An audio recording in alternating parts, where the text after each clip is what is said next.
সশস্ত্র শপথ করিতেছি যে সংসদের স্পিকারের কর্তব্য। দেশে আবারও সংসদীয় গণতন্ত্রের যাত্রা। ব্যতিক্রমী শুরুর পর স্পিকার হলেন মেজর হাফিজ। সংসদকে কার্যকর করার প্রত্যয় সরকার ও বিরোধী দল। দেশে আজ থেকে আবারও সেই কাঙ্ক্ষিত সংসদীয় গণতন্ত্রের যাত্রা শুরু হলো। আমরা মনে করি আপনার কাছে সরকারি দল এবং বিরোধী দল আলাদা কিছু হবে না।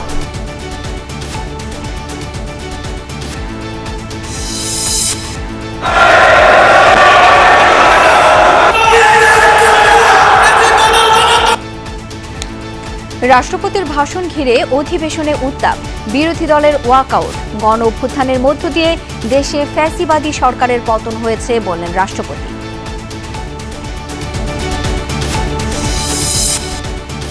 খালেদা জিয়া, খামেনি সহ বিশিষ্টজনদের মৃত্যুতে সংসদের শোক প্রস্তাব গৃহীত। অন্তর্বর্তী সরকারের জারি করা 133 অধ্যাদেশ উত্থাপন।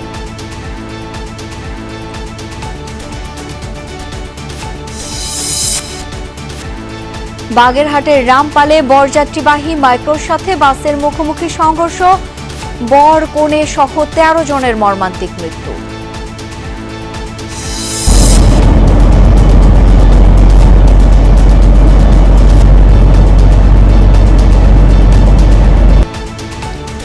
মধ্যপ্রাচ্যে তীব্র হচ্ছে জ্বালানি যুদ্ধ। দুদিনে 6টি তেলবাহী ট্যাঙ্কারে হামলা। ইরান জুড়ে অব্যাহত যৌথ বাহিনীর তাণ্ডব। যুদ্ধ বন্ধে 3 শর্ত পেজেশকিয়ানের।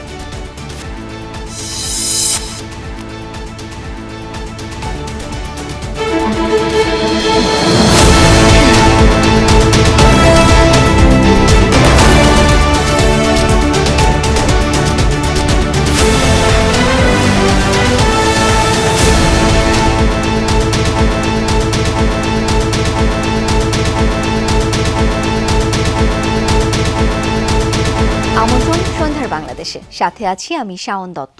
এতক্ষণ শিরোনামগুলো দেখছিলেন। অর্থবহ ও কার্যকর গণতন্ত্রের অঙ্গীকার নিয়ে শুরু হলো ত্রয়োদশ জাতীয় সংসদের প্রথম অধিবেশন।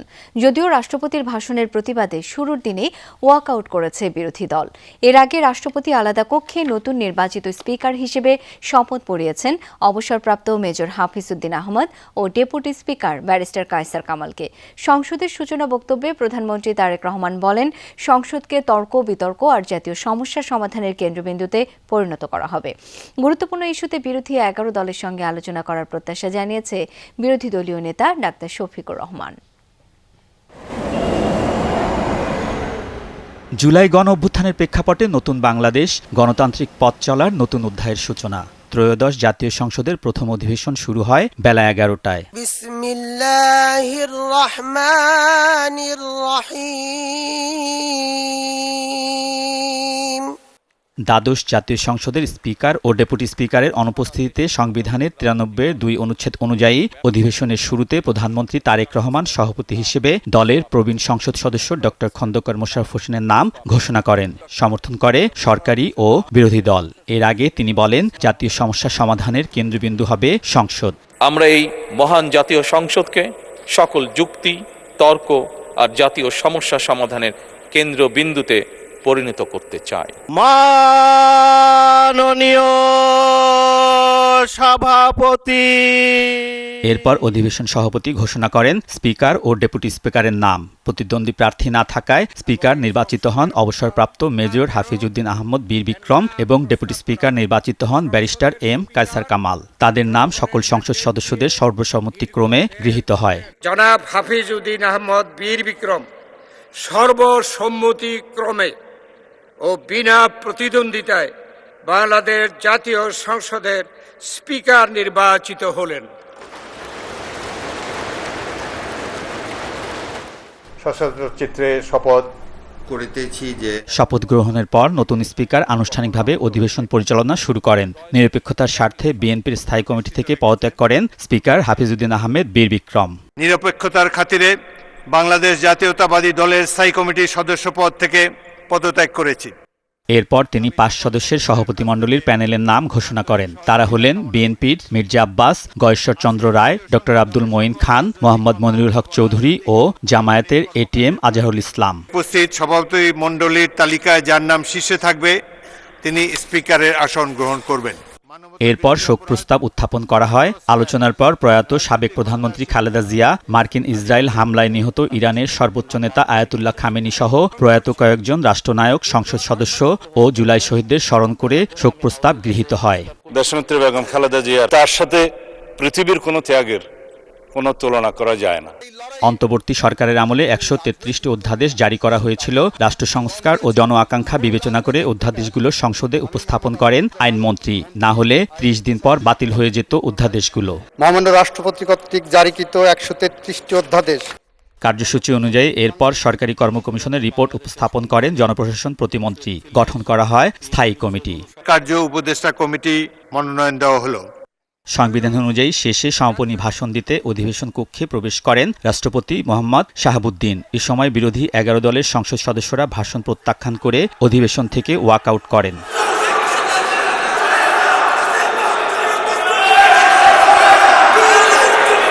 এর মাঝেই রাষ্ট্রপতি তার ভাষণে সরকারের কার্যক্রম ও ভবিষ্যৎ দিক নির্দেশনা তুলে ধরেন। আশা করেন কার্যকর ও প্রাণবন্ত সংসদের। জনগণের গণতান্ত্রিক অধিকার প্রতিষ্ঠা ও চর্চার ক্ষেত্রে বর্তমান সরকার প্রতিশ্রুতিবদ্ধ। রাষ্ট্রপতির ভাষণের পর সংসদের প্রথম অধিবেশনের প্রথম দিনের কার্যক্রম 15 মার্চ সকাল 11টা পর্যন্ত মুলতবি ঘোষণা করেন স্পিকার। মুলতবি করা হলো। আপনাদের সহযোগিতার জন্য আন্তরিক ধন্যবাদ।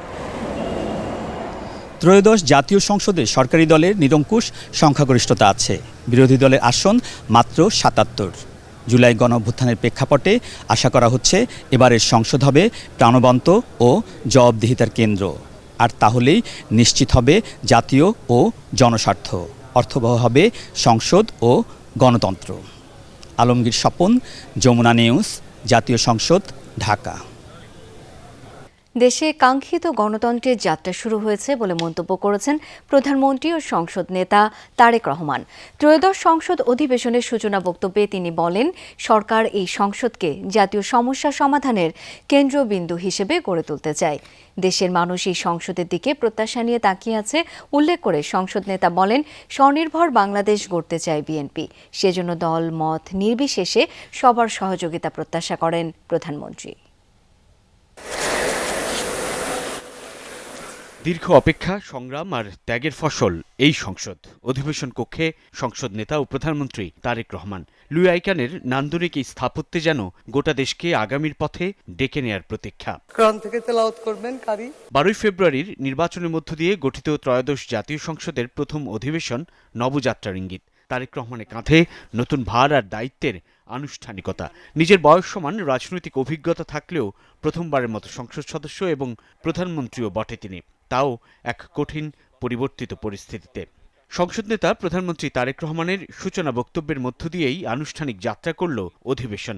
ত্রয়োদশ জাতীয় সংসদের এই যাত্রা লগ্নে দেশের স্বাধীনতা প্রিয় গণতান্ত্রিকামী বীর ছাত্র জনতাকে জানাই অভিনন্দন। বক্তব্যে তারেক রহমান স্মরণ করলেন 1971 থেকে শুরু করে 24-এর অভ্যুত্থান পর্যন্ত আন্দোলন সংগ্রামের শহীদদের। প্রহসনের রূপ দিয়ে জাতীয় সংসদকে হাস্যরসের খোরাকে পরিণত করা হয়েছিল। দেশে তাবিদারি শাসন শোষণ কায়েম করা হয়েছিল। দেশে আজ থেকে আবারও সেই কাঙ্ক্ষিত সংসদীয় গণতন্ত্রের যাত্রা শুরু হলো, আলহামদুলিল্লাহ। দেশের প্রতিটি নাগরিককে স্বনির্ভর করতে বিএনপি কাজ করবে বলেও জানান প্রধানমন্ত্রী। জাতীয় সংসদে দলের প্রতিনিধিত্ব করলেও প্রধানমন্ত্রী হিসাবে আমি এই জাতীয় সংসদে দেশের প্রতিনিধিত্ব করছি। আমাদের দল কিংবা মত কর্মসূচি ভিন্ন হতে পারে, কিন্তু তাবেদার মুক্ত, ফ্যাসিবাদ মুক্ত একটি স্বাধীন, সার্বভৌম, নিরাপদ, স্বনির্ভর বাংলাদেশ প্রতিষ্ঠায় আমাদের মধ্যে কোনো বিরোধ থাকতে পারে না, বিরোধ নেই। নতুন স্পিকার ও ডেপুটি স্পিকারের দায়িত্ব গ্রহণের পর তাদের শুভেচ্ছা জানিয়ে দেয়া বক্তব্যে প্রধানমন্ত্রী বলেন, এই সংসদ বাংলাদেশের জনগণের সংসদ। গত 1.5 দশকের বেশি সময় ধরে সকল গণতান্ত্রিক রাজনৈতিক অধিকার কেড়ে নিয়ে জনগণকে দুর্বল জনগোষ্ঠীতে পরিণত করা হয়েছিল। মহান জাতীয় সংসদকে মানুষের অধিকার লুণ্ঠনকারীদের ক্লাবে পরিণত করা হয়েছিল। বিগত 1.5 দশকে যারা নিজেদেরকে এমপি পরিচয় দিয়েছিল তারা কেউ জনগণের ভোটে নির্বাচিত ছিল না।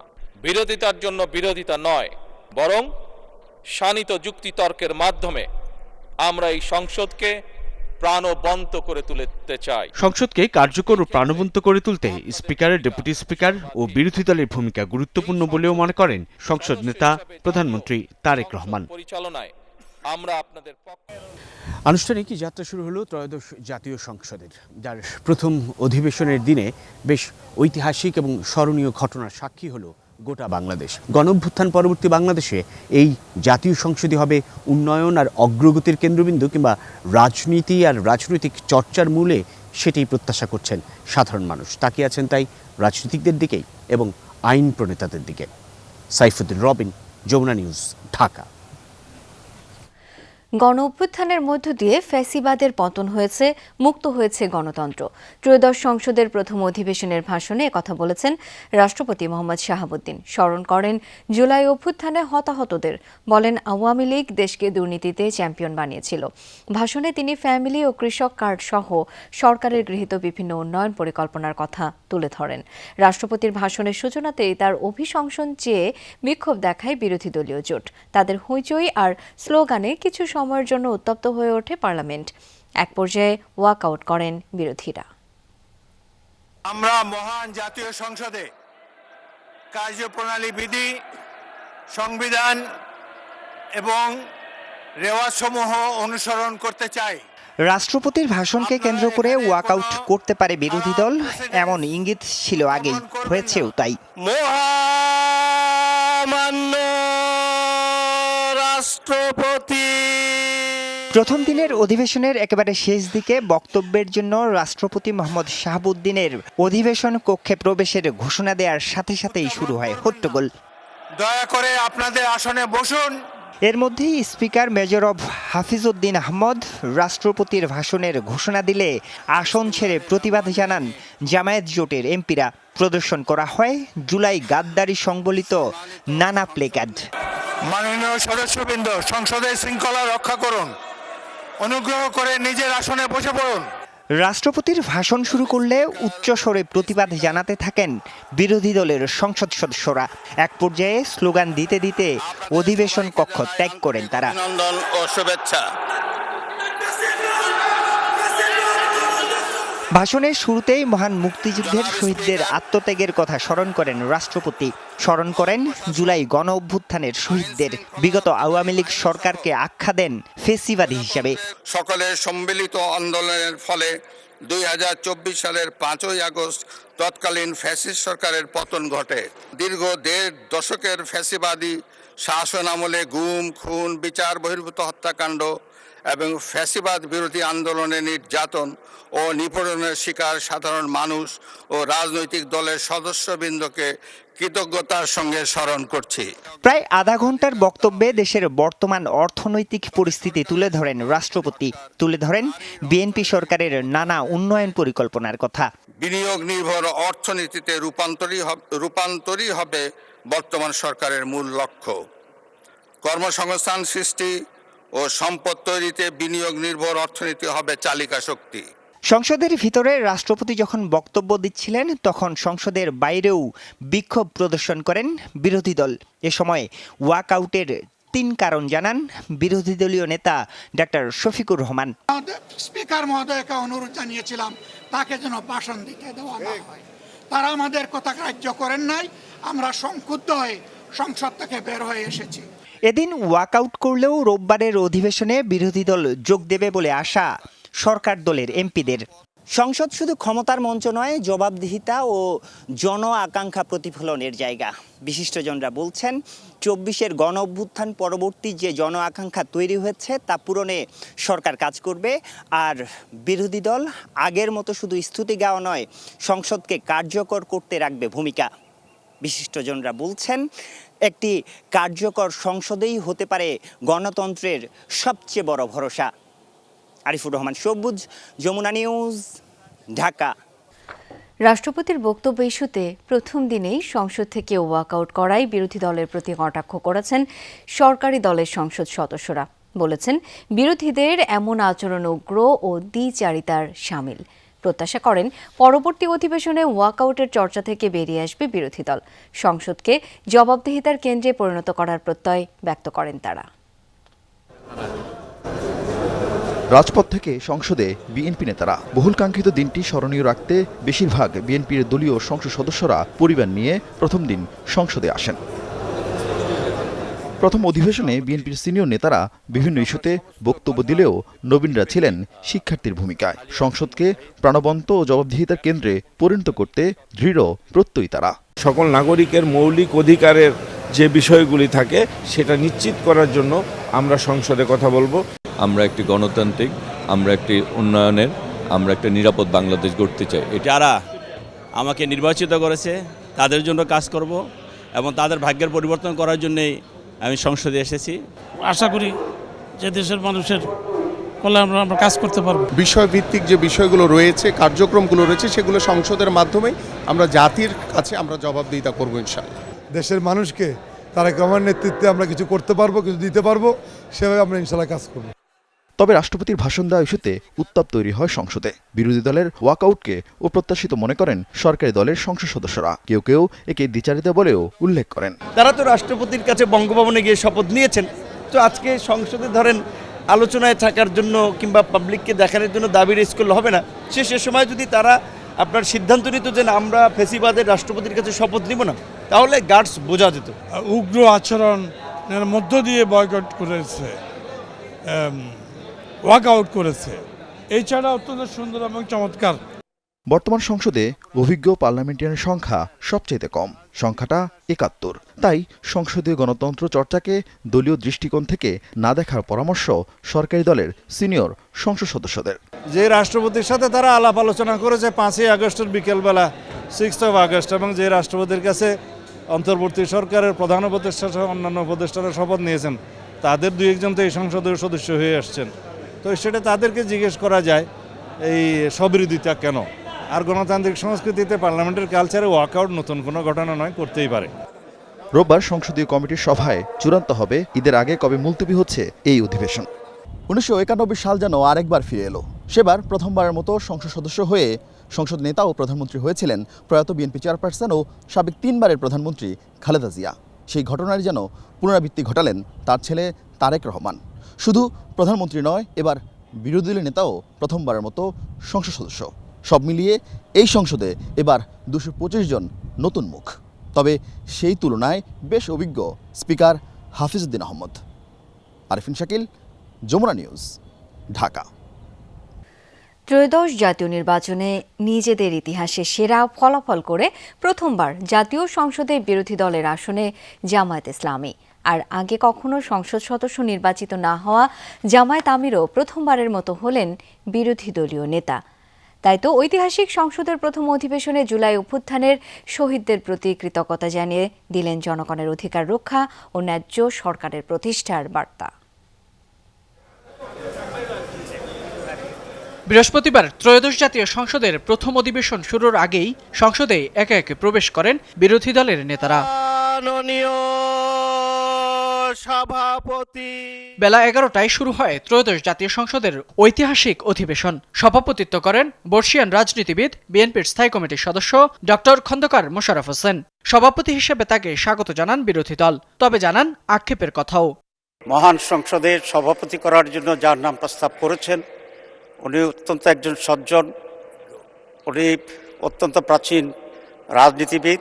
জুলাই সনদ অনুযায়ী সংসদের স্পিকার সরকারি দল থেকে আর বিরোধী দল থেকে ডেপুটি স্পিকার দেওয়ার কথা থাকলেও জুলাই সনদ নিয়ে বিএনপির গড়িমসির কারণেই তা গ্রহণ করেনি জামায়াত। তবে নবনির্বাচিত স্পিকার ডেপুটি স্পিকারকে স্বাগত জানায় দলটি। বিরোধী দলের সাথে আলোচনা করলে পূর্বান্নেই এটার পরিবেশটি আরও উন্নত হয়, আমি সে আশাবাদ ব্যক্ত করে এর আগে সংসদের প্রথম অধিবেশনে প্রথমবারের মতো বক্তব্য রাখেন বিরোধী দলীয় নেতা ও জামায়াত আমির ডাক্তার শফিকুর রহমান।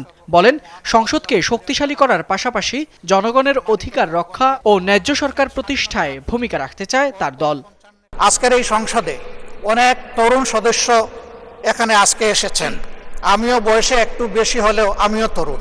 আমার জীবনে এটা প্রথম এই সংসদে ঢুকলাম, সুতরাং আমিও তরুণদের একজন। সেই তরুণরা যারা এখানে প্রাজ্ঞ আছেন, অতীতে যারা এই মহান সংসদের সদস্য বারবার নির্বাচিত হয়েছেন, তাদের কাছ থেকে আমরা ভালো কিছু শিখব।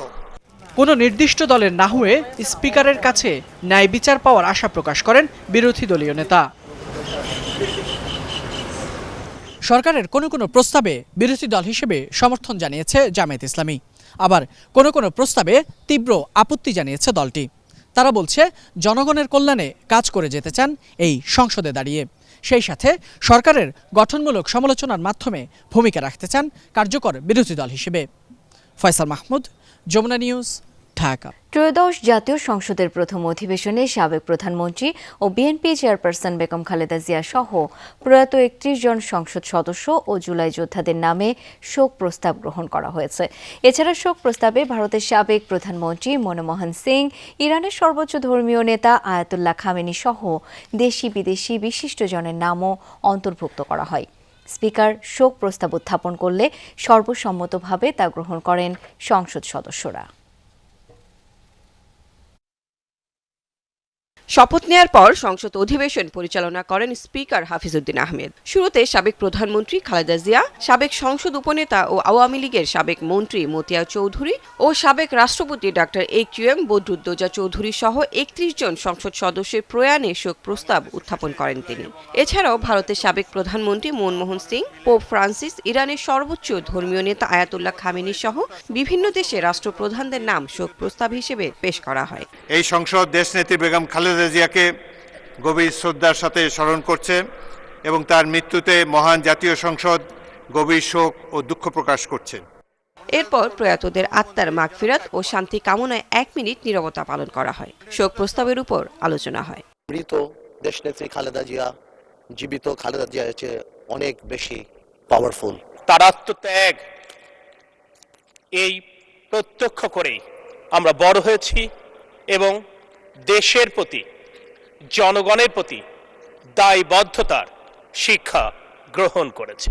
গণতন্ত্রের যে সুদৃঢ় ভিত্তি রচনা করতে চেয়েছিলেন, সেই সুদৃঢ় ভিত্তি সাম্যের ভিত্তিতে, ন্যায় বিচারের ভিত্তিতে, মানবিক মর্যাদার ভিত্তিতে সেই বৈষম্যহীন বাংলাদেশ আমাদেরকে বিনির্মাণ করতে হবে। 24-এ আমাদের যে সমস্ত তরুণেরা, আমাদের ছেলেরা আমাদের একটা সত্যিকার অর্থেই গণতান্ত্রিক রাষ্ট্র নির্মাণের জন্য প্রাণ দিয়েছে, তাদের প্রতি আমি গভীর শ্রদ্ধা নিবেদন করছি।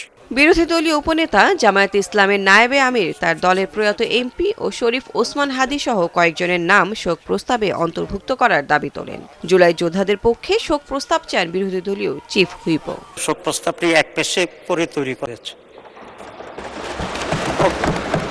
আমি আশা করি ভবিষ্যতে আমরা যদি সংসদকে নিরপেক্ষ এবং প্রাণবন্ত করতে চাই, তাহলে এসব বিষয়ে আরো সচেতন হওয়া দরকার। স্পিকার, আমরা বিচার চাই, জুলাই গণহত্যার বিচার চাই, শরীফ ওসমান হাদি হত্যার বিচার চাই, গুম খুনের বিচার চাই, বিগত সময়ে হওয়া লুটপাট এবং দুর্নীতির বিচার চাই। প্রস্তাবিত নামগুলো পর্যায়ক্রমে গ্রহণ করা হবে বলে জানান স্পিকার। এরপর সর্বসম্মতিক্রমে গৃহীত হয় প্রথম দিনের শোক প্রস্তাব। সংসদে উত্থাপিত শোক প্রস্তাব সমূহ সর্বসম্মতিক্রমে গৃহীত হলো। লাভলি বিথি, যমুনা নিউজ, ঢাকা।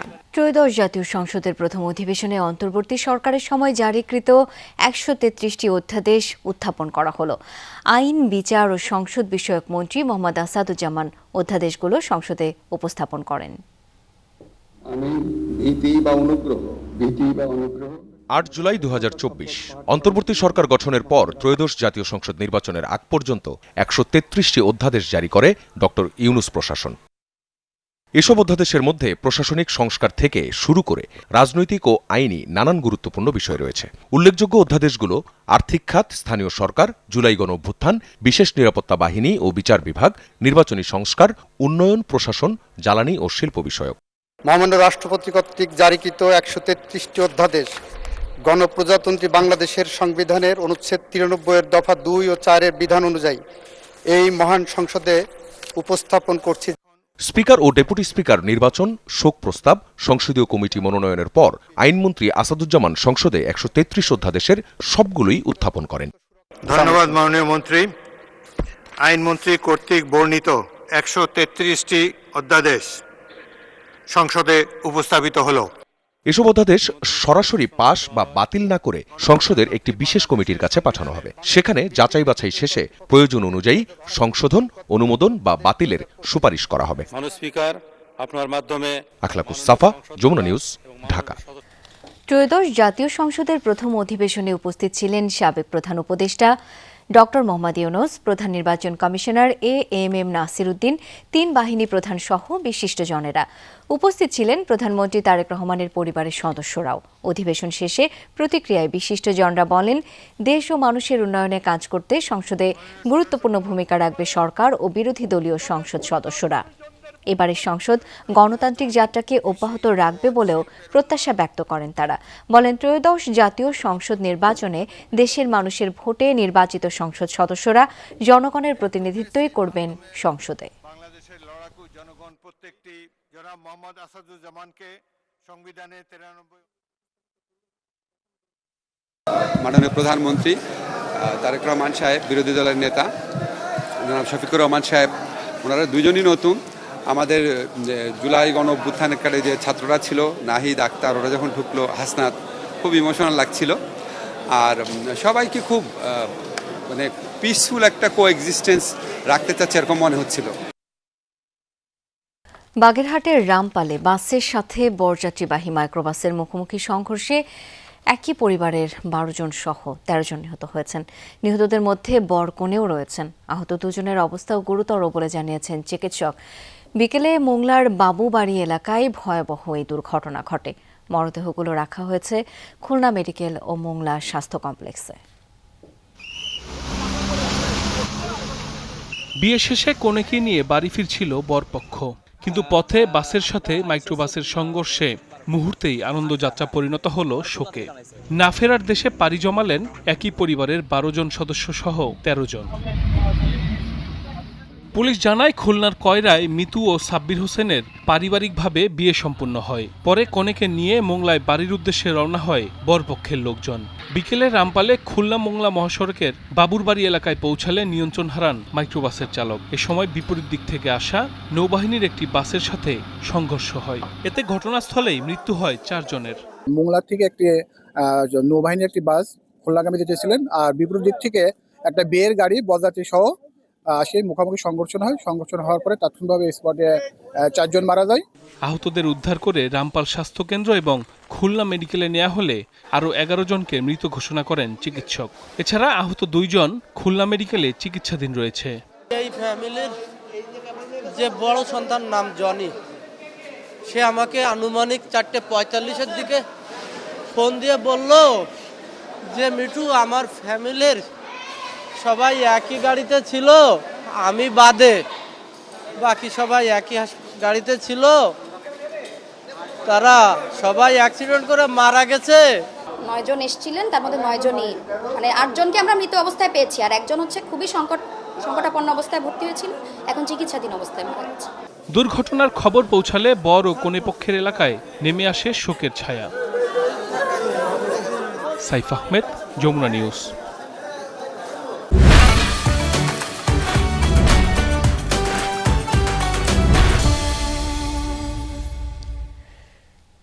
নতুন পোশাকে ঈদ উদযাপনে কেনাকাটায় জমে উঠেছে পিরোজপুর ও শেরপুরের ঈদ বাজার। নিজেদের পছন্দের পোশাক কিনতে পরিবার, পরিজন, বন্ধু বান্ধব নিয়ে মার্কেটগুলোতে ভিড় করছেন অনেকে। ঈদ ঘিরে পিরোজপুর সদর সহ 7টি উপজেলার মার্কেট ও শপিং মলগুলোতে ভিড় বেড়েছে ক্রেতাদের। সকাল থেকে মধ্যরাত পর্যন্ত ক্রেতা সরগরম থাকছে মার্কেটগুলোতে। ক্রেতাদের সামাল দিতে হিমশিম খাচ্ছেন বিক্রেতারা। পোশাকের পাশাপাশি কসমেটিক্স আর জুয়েলারি কিনতেও ক্রেতাদের বেশ ভিড়। তবে অন্যান্য বারের চেয়ে এবার পণ্যের দাম তুলনামূলক বেশি বলে অভিযোগ ক্রেতাদের। শেরপুরের অভিজাত শপিং মল থেকে শুরু করে ফুটপাতের দোকান, সবখানে ক্রেতাদের ঢল। গজ কাপড় থেকে তৈরি পোশাক কিংবা শাড়ির দোকানে ক্রেতাদের ভিড় লক্ষণীয়, তবে দাম নিয়ে রয়েছে অসন্তুষ্টি।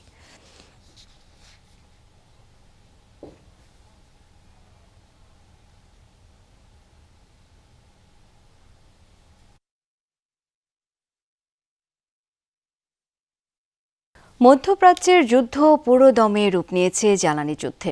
তেলবাহী ট্যাঙ্কার ও জ্বালানি স্থাপনায় হামলার মাত্রা বাড়িয়েছে ইরান।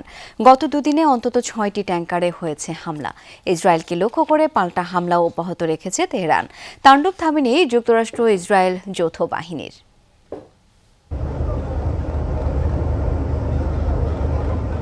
ইরানের বিস্ফোরক বোঝাই নৌযানের হামলায় ইরাকের বসরা বন্দরের কাছেই জ্বলছে তেলবাহী 2টি ট্যাঙ্কার। ড্রোন হামলার জেরে ওমানের সালালা বন্দরেও একটি তেলবাহী ট্যাঙ্কারে দাউ দাউ করে আগুন জ্বলতে দেখা গেছে। মধ্যপ্রাচ্যের যুদ্ধ যেন ক্রমেই রূপ নিচ্ছে জ্বালানি যুদ্ধে। হরমুজ প্রণালী নিয়ে পাল্টাপাল্টি হুমকি ধামকির মধ্যেই গত দুদিনে মোট 6টি ট্যাঙ্কারে হামলা চালিয়েছে ইরান। হরমুজ প্রণালী দিয়ে যুক্তরাষ্ট্র, ইসরায়েলও তাদের অংশীদারদের 1 লিটার তেলও যেতে না দেওয়ার হুমকি দিয়েছে দেশটি। এমন বাস্তবতায় ব্যারেল প্রতি $200 খরচের জন্য বিশ্বকে প্রস্তুত থাকতেও সতর্ক করেছে তেহরান। আমরা খুব ভালো অবস্থানে রয়েছে। ওদের কোনো নৌবাহিনী, বিমান বাহিনী, বিমান প্রতিরক্ষা ব্যবস্থা কিছুই নেই। এখন প্রশ্ন হলো আমরা কখন থামবো? আসলে আমরা চাই না তারা আবার মাথা তুলে দাঁড়াক। ইরানের হামলা অব্যাহত রয়েছে ইসরায়েলি ভূখণ্ড লক্ষ্য করেও। মিসাইল হামলার জেরে তেল আবিবে পাওয়া গেছে ক্ষয়ক্ষতির খবর। জেরুজালেমের বিভিন্ন স্থান লক্ষ্য করেও হয়েছে হামলা। ইরান জুড়েও তাণ্ডব অব্যাহত রেখেছে ইসরায়েল ও যুক্তরাষ্ট্র। সামরিক স্থাপনার পাশাপাশি নির্বিচারে বেসামরিক স্থাপনাতেও চলছে হামলা। তেহরানের আকাশ প্রতিরক্ষা ব্যবস্থা লক্ষ্য করে হামলার ভিডিও ফুটেজ প্রকাশ করেছে মার্কিন সেন্ট্রাল কমান্ড। আমরা কখনোই যুক্তরাষ্ট্র, ইহুদিবাদী সরকার বা তাদের অংশীদারদের 1 লিটার তেলও হরমুজ প্রণালী দিয়ে যেতে দেব না। জ্বালানির দাম কৃত্রিমভাবে কমিয়ে রাখা সম্ভব নয়। আমরা এরই মধ্যে সতর্ক করেছি, যুদ্ধ পুরো অঞ্চলে ছড়িয়ে পড়লে তেলের দাম ব্যারেল প্রতি $200 পৌঁছাবে। হরমুজ প্রণালীতে আইআরজিসির একাধিক নৌযান ধ্বংস করেছে যৌথ বাহিনী। ট্রাম্পের দাবি, ইরানের মোট 58টি জাহাজ ধ্বংস করা হয়েছে। এছাড়াও তেহরানে আইআরজিসি ও বাসিস ফোর্সের অবস্থান লক্ষ্য করেও ড্রোন হামলা চালানো হয়েছে। মোস্তফা মাহমুদ, যমুনা নিউজ। যুদ্ধ বন্ধে যুক্তরাষ্ট্র ইসরায়েলকে 3টি শর্ত দিয়েছেন ইরানের প্রেসিডেন্ট মাসুদ পেজেশকিয়ান। তার দাবি স্বীকৃতি দিতে হবে তেহরানের বৈধ অধিকারকে, অর্থাৎ শান্তিপূর্ণ পরমাণু কর্মসূচি পরিচালনার বিষয়ে ইঙ্গিত দিয়েছেন তিনি। দ্বিতীয়ত, চলমান সংঘাতের জন্য যুক্তরাষ্ট্র ইসরায়েলকে দায়ী করে ক্ষতিপূরণ চেয়েছেন তিনি। সবশেষে ভবিষ্যতের আগ্রাসন হবে না এমন শক্তিশালী আন্তর্জাতিক নিশ্চয়তা চেয়েছেন ইরানের প্রেসিডেন্ট। রাশিয়া ও পাকিস্তানের নেতাদের সাথে এই ইস্যুতে আলোচনার কথা জানিয়েছেন পেজেশকিয়ান। অল্পের জন্য প্রাণে বেঁচে গেলেন ভারতের জম্মু ও কাশ্মীরের সাবেক মুখ্যমন্ত্রী ফারুক আবদুল্লাহ। বুধবার সন্ধ্যায় জম্মুর একটি বিয়ের অনুষ্ঠানে যোগ দিতে গেলে তার উপর গুলি চালানোর চেষ্টা করা হয়। ঘটনার একটি ভিডিওতে দেখা যায় হামলাকারী খুব কাছ থেকে গুলি করার চেষ্টা করেন। তিনি কাশ্মীরের নেতার পিছনেই ছিলেন। হঠাৎই তার কাঁধ বরাবর হাত তুলে অস্ত্র তাক করে এবং গুলিও ছোড়েন। তবে নিরাপত্তায় নিয়োজিত ন্যাশনাল সিকিউরিটি গার্ড কমান্ডোরা দ্রুত ধাক্কা দেয় অল্পের জন্য রক্ষা পান প্রবীণ এই নেতা। পুলিশ জানিয়েছে হামলাকারীর নাম কমল সিং জামওয়াল। ঘটনাস্থলে আটক করা হয় তাকে। এই ছিল সন্ধ্যার বাংলাদেশের আয়োজনে। ধন্যবাদ এতক্ষণ সাথে থাকার জন্য।